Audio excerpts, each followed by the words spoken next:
ఏపీలో మరో ఘోర బస్సు ప్రమాదం చోటు చేసుకుంది. ప్రకాశం జిల్లా నుంచి ఏపీఎస్ ఆర్టీసీ బస్సు బోల్తా పడింది. ప్రకాశం జిల్లాలో బస్సులో 40 మంది ప్రయాణికులు ఇరుక్కున్నారు. ప్రస్తుతానికి చాలా కష్టంగా అక్కడికి చేరుకున్నటువంటి స్థానికులు ఆ ప్రయాణికులను బయటికి తీసే ప్రయత్నం చేస్తున్నారు.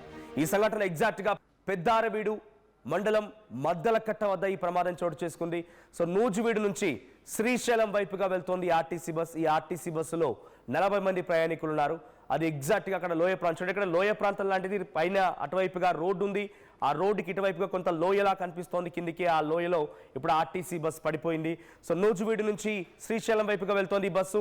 పెద్దారవీడు మండలం దగ్గర ఈ ఘటన చోటు చేసుకుంది. పెద్దారవీడు మండలం మద్దలకట్ట వద్ద ఈ ప్రమాదం జరిగింది. సో బస్సు కంప్లీట్గా ఆ లోయలో పడిపోయింది. ఒకవైపు హైవే రోడ్ ఉంది, రోడ్డు పక్కనే ఈ రకంగా కొంత లోయ లాంటిది ఉంది. ఆ లోయలో ఆ బస్సు కుప్పకూలిపోయింది. నూజివీడు డిపోకు చెందినటువంటి ఈ బస్సే APS RTC bus AP 39Z0358 ఈ బస్సు నెంబర్ గల బస్సు నూజివీడు నుంచి శ్రీశైలం వైపుగా వెళ్తుండగా ఈ ప్రమాదం చోటు చేసుకుంది.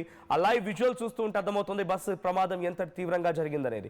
సో ఒకవైపుగా కంప్లీట్గా వంగిపోయింది. ఆ బస్సులో ఉన్న ప్రయాణికులు 40 మంది కాస్త చాలా తీవ్రంగా గాయాలయ్యాయి. వారందరినీ కూడా అటు ఎమర్జెన్సీ అద్దాలని పగలగొట్టేసి, ముందు వైపు డ్రైవర్ దగ్గర ఉన్న అద్దాలు పగలగొట్టేసి వారందరినీ కూడా బయటికి తీసుకొచ్చే ప్రయత్నం చేస్తారు. చాలా కష్టంగా వారందరినీ కూడా అక్కడికి స్థానికులు, రోడ్డుపై వెళ్తున్నటువంటి తోటి ఇతర వాహనాల ప్రయాణికులు కూడా అక్కడికి చేరుకున్న బస్సును తరలించే, బస్సులో ఉన్నటువంటి ఆ ప్రయాణికుల్ని తీసుకునే ప్రయత్నం చేశారు, బయటికి తరలించే ప్రయత్నం చేశారు.